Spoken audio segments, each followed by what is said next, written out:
Hey guys, what's up? MadSeason here, back with another video for you in my tips and tricks series, where I share with you a bunch of random handy tricks to help you in your journeys in Classic Azeroth.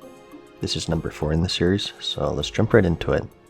For those of you on PvP servers, especially if you're on an imbalanced one, you'd know the pain of Phase 2 by now. You can't even land in Thorium Point without being swamped by a group of 15 Horde who haven't bathed for 3 weeks. A handy trick I've found is the old Inviso-hearth. Pick up some lesser invisibility potions, and then resurrect and use both your hearth and the potion at the same time. If done correctly, you'll be able to retreat and regroup. If you have a mage in the party, they can do this and cast a portal at the same time for a group evacuation. And next we have a nifty one. For those of you leveling with a mage partner, once they have the sheep spell, a clever thing you can do to regain health faster is to challenge them to a duel and have them sheep you. Once sheeped, you regain health at a crazy fast rate, much faster than eating, so you can get into the next fight faster. It's also handy if you happen to run into some PvP, as you can break each other out of crowd control effects. Any PvPers out there will be pretty familiar with engineering. It's great. You get a selection of gadgets, bombs, and other nifty stuff that really gives you a huge edge over your opponents. It's a must for serious PvPers, but the question is, gnomes or goblins? You can specialize in only one, and they each have their own perks. The gnome mind control helmet can be pretty useful. It gives you an opportunity to reset the fight and heal back up. But then again, the goblin rocket helmet is pretty handy too, and it's great for mobility. The rocket boots for the gnomes are nice, but the goblin ones are quicker, but also fail more often. Well, what if I told you that you could have the best of both worlds? For tip number 3, we have the fact that you can obtain and use most gadgets of both specializations. It takes a bit of work, as you have to level the profession 2 times. First, you want to level engineer up to 200 minimum, and then pick the specialization of your choice. Next, of course, you want to learn and make all of the recipes for that spec. From here, you need to unlearn engineering entirely, and then re-level it to 200, and then visit Narain's Soothfancy, located right here on the coast of Tanarus. Next to him is a book called Soothsaying for Dummies, and you need to click on this and unlearn your specialization, and from here you can choose once more either gnome or goblin engineer. And from here, of course, you make those gadgets. You'll notice that while many of these require gnomish or goblin engineering to make, they don't require it to use. They're still bind on pickup, but as long as you make them, you're good to go, as most only require base engineering to use. There are exceptions, like for example the teleports. Goblins give you Everlook, and gnomes give you Tanarus, and these do require the actual specializations to use.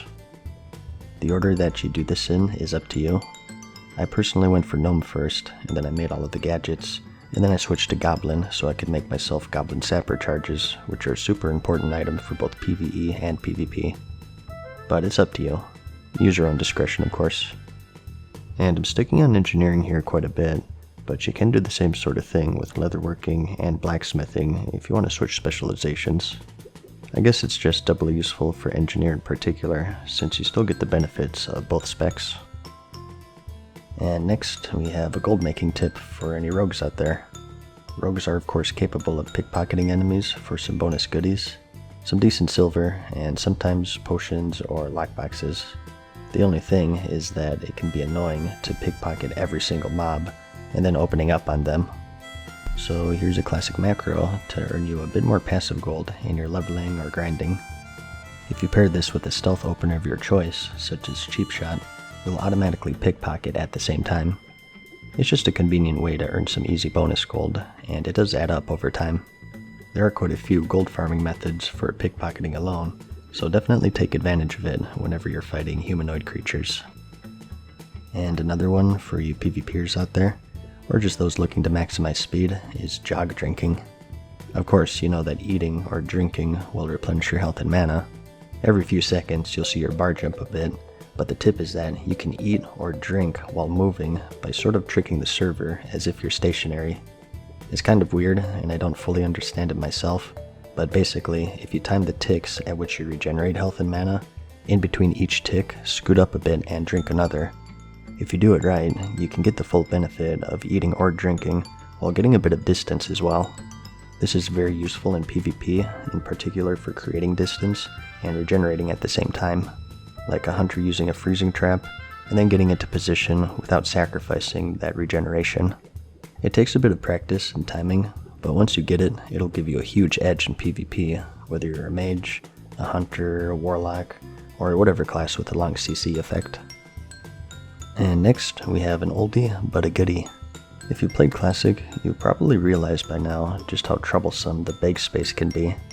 You can only get 18 slaughters max, and especially if you're a PvPer with a bunch of resist sets, tanking set, DPS, maybe a healing set, it can get really bad, and you'll be begging for bag space all the time. You can mitigate this a little bit by using your mail. It's a classic trick, but if you make an alternate character, you can send them any bind on equip item in the mail, and I'm not talking about bank alts here. If you wait for the 1 hour timer, you can just click return and send all of it back postage free. So now you have instant access to all of these items anytime you're near a mailbox on your main character. So it's sort of like an infinite bank. Only for non-bound items though. Like I said, an oldie, but a goodie. And surprisingly, not a huge amount of people know about it yet. And next, we have making your alts overpowered. Throughout Classic, there are a variety of world buffs that players will take advantage of to boost themselves in power. You have the Dharmal tribute buffs, which are insanely good, attack power, health, spell crit. Many people get the Songflower in Felwood for some nice crit chance. One of these items is the Dragon Slaying buff. Upon killing the raid bosses, Onyxia or Nefarian, you'll get some head. They're quest starters, and if you turn them in your capital city, Stormwind for the Alliance and Orgrimmar for the Horde, everyone nearby will receive the Rallying Cry of the Dragon Slayer buff, which increases your crit chance of spells by 10%, melee and ranged by 5%, and an immense 140 attack power. This is great at level 60, but the tip here is that anyone at any level can receive it, even level 1s. Being a buff that was designed for level 60s, it's absolutely insane to have this on a lower level character, and you'll be able to cut through enemies like butter. It lasts for 2 hours, and it's comparatively more potent the lower level you are. Here I am on a level 2 character, just cleaning house. It's almost like playing the current game. Getting the buff can be a bit tricky. You'd have to be in a raiding guild to know when someone's turning in the head. Guilds will often try to time this, so they might turn it in right before they start raid, so try to sneak in your ult then maybe. Do note though that if a head is already displayed, no one will get the buff. It has to be empty for it to trigger, and the heads despawn every 6 hours, so it can take a bit of coordination or luck, but once you do get it, it's a really nice boost. It's because of this buff is why twin characters will often idle in Stormwind or Orgrimmar just for the chance of snagging it. And next we have Hearth Juggling. It's not often, but sometimes you might find yourself in a position where you need to hearth to your current hearth location, but you also want to set your home to a new one.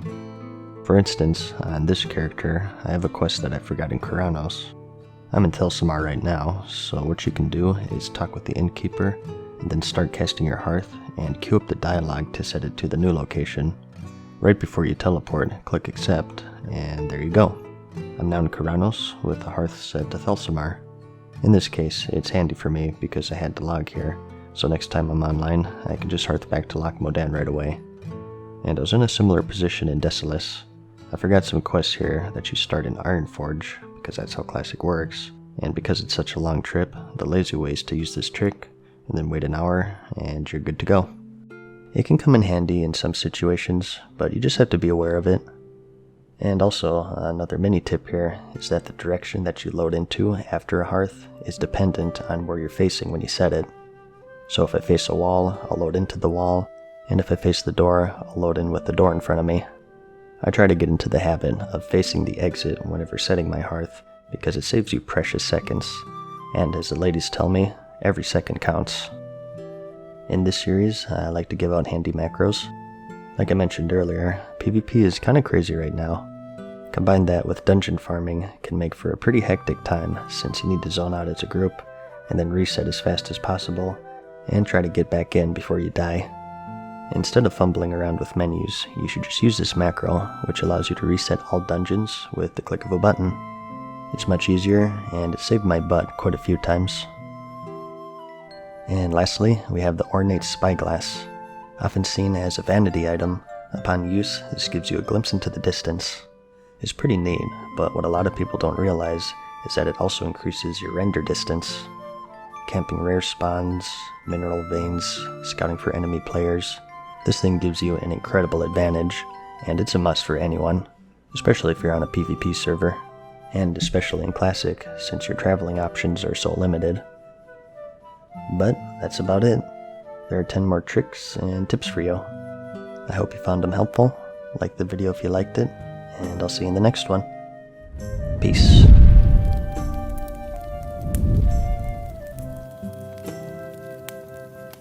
Farewell for now, mortals. We hope you enjoyed today's video. See you again soon.